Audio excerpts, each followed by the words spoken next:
Nous sommes avec le CRS5, une voiture presque emblématique déjà, car cette nouvelle marque arrive sur le marché des historiques voitures premium européennes avec des ambitions plutôt osées. En effet, la marque chinoise pose d'entrée de jeu des règles électrisées d'équivalence au point d'afficher des lignes surprenantes et une technologie digne des très bonnes rivales européennes que nous avons donc citées tout à l'heure. Je me pose la question parfois de savoir si l'électrification imposée aux constructeurs ne va pas finalement faire émerger de jeunes entreprises dans la construction automobile qui vont renverser la table avec des véhicules hors normes. Voyons cela.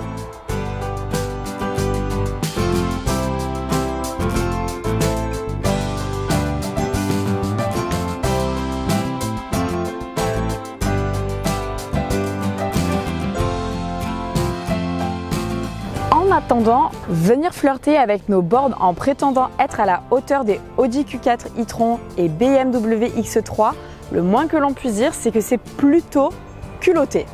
Nous changeons de monture cette fois, il est vrai, mais surtout de calibre.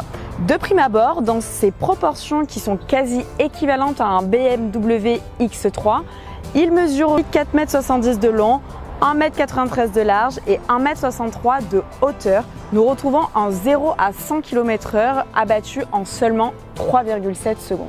Nous y reviendrons tout à l'heure.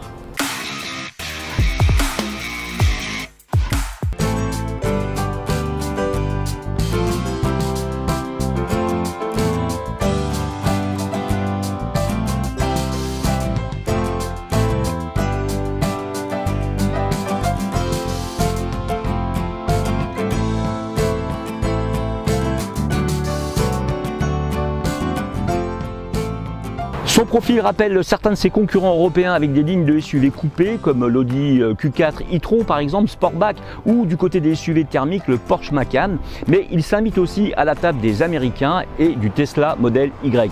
En me plaçant à l'extérieur du CRS et en vue arrière, pas de doute, un air de déjà-vu s'installe, et pourquoi pas d'ailleurs. A noter que Mercedes annonce débuter la fabrication de ses propres moteurs électriques en 2024. La marque allemande sera donc tout aussi nouvelle que notre CRS de ce matin, le CRS5, et bien sur sa technologie d'électrification, voire même en retard sur certains motoristes chinois déjà à la pointe dans le domaine. Notre CRS5 propose une livrée possible de 8 coloris au choix, sachez-le.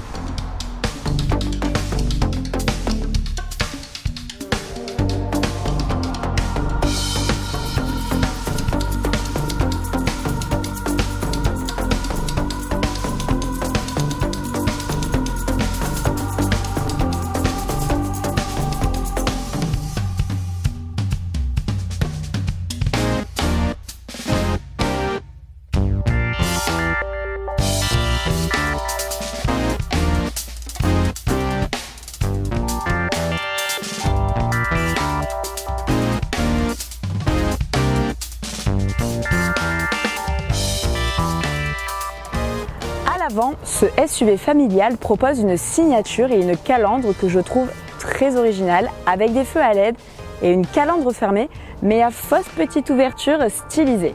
Le dessin se termine avec la signature lumineuse avec des feux de jour. CRS annonce adopter et elle adopte le lettrage grec Sigma. Dans l'esprit, cela rappelle également Volvo et son marteau de Thor. Mais la comparaison s'arrête là pour la forme finale. Les flancs du CRS5 abordent des poignées affleurantes et des jantes de 20 pouces de série qui viennent peaufiner l'aspect sportif du gros SUV chinois. À l'arrière du véhicule, les feux LED et le bandeau lumineux reliés au logo CRS rétroéclairé confèrent au SUV chinois une forte personnalité.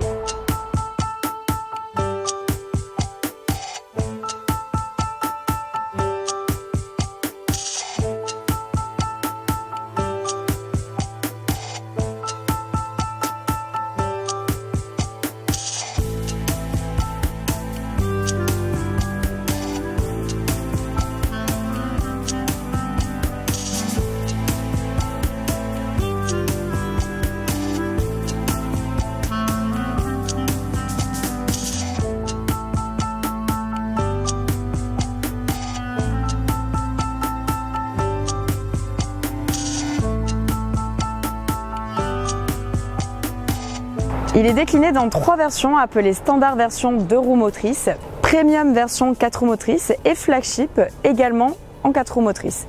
Les différentes versions embarquent des batteries dont la capacité varie de 80 à 90 kWh. Disposant du NEC Plus Ultra, des équipements de confort comme le haillon électrique, le toit panoramique vitré, les sièges en cuir synthétique à commande électrique, ventilés et chauffants, l'accès au démarrage sans clé nous procure justement un large panel d'options. Pour la sécurité, pas moins de 18 systèmes d'aide à la conduite sont proposés sur cette version. Le CRS5 offre une habitabilité généreuse mais un petit coffre de 367 litres à l'arrière, mais compensé par un supplément à l'avant de 40 litres. Ce n'est pas négligeable. Les imposantes batteries plaident justement coupables également pour cette répartition des coffres. Comme vous l'a dit Andrea, 3 versions proposées par la marque, dont un hybride rechargeable nommé Standard qui développe 300 chevaux et 420 Nm de couple, ce qui est largement suffisant déjà pour se faire plaisir au volant donc de cette 2 roues motrices. Mais ce matin, nous sommes avec le CRS5 Premium 4 roues motrices qui joue les gros bras d'ailleurs avec sa batterie de 90 kWh, c'est 2 moteurs pour 580 chevaux rendus sur le bitume et 960 Nm de couple, c'est tout simplement bluffant. Il accélère de 0 à 100 km/h en 3 secondes 7, soit 2,5 secondes de moins quand même que la version la plus sage, avec une autonomie moyenne de 530 km en cycle WLTP. On sait qu'avec une batterie de 82 kWh, pour exemple, un Q4 e-tron de 299 chevaux peut parcourir 488 km sur le papier et un X3 480 km avec une batterie de 80 kW.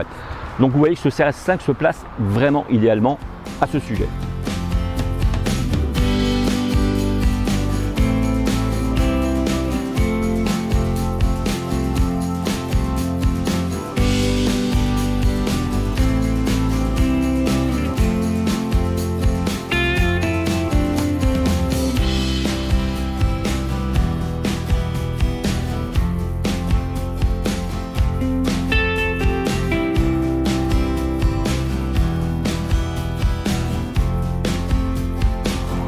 Côté recharge, le chargeur intégré permet de remplir la batterie sur une wallbox jusqu'à 11 kW et la charge rapide est acceptée via une prise combo CCS jusqu'à 90 kW. C'est peu pour aujourd'hui quand certains modèles premium acceptent jusqu'à 150 kW.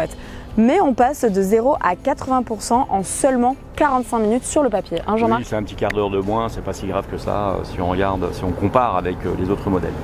Il convient de signaler pour finir que le CRS5 offre entre autres une fonctionnalité V2L vers des appareils électroniques, c'est-à-dire qu'on a chargé notre véhicule et il peut charger des appareils électroniques, et V2V, véhicule to véhicule, qui donne quant à elle la possibilité de charger d'autres voitures en cas de panne par exemple, ou en cas de batterie très basse. À ce moment-là, vous pouvez demander à votre voisin s'il a ce véhicule de vous permettre de recharger votre voiture. Pas mal. Exactement.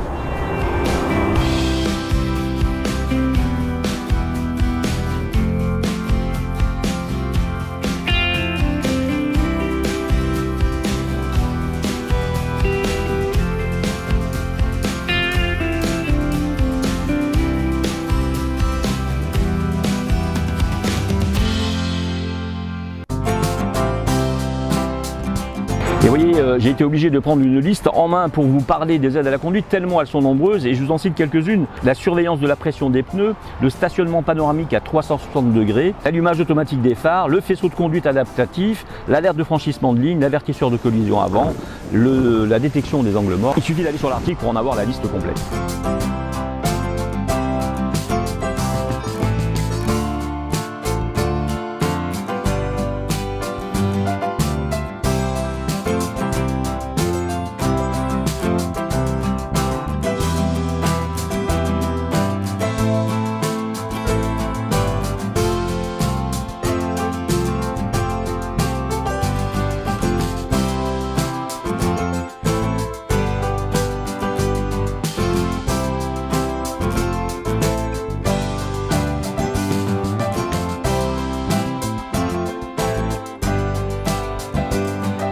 Je le dis chaque semaine, Andrea, rendez-vous pour moi Du lundi au vendredi sur Maxi Martinique pour l'instant auto où nous brossons toute l'actualité immédiate de l'automobile internationale, nationale et locale.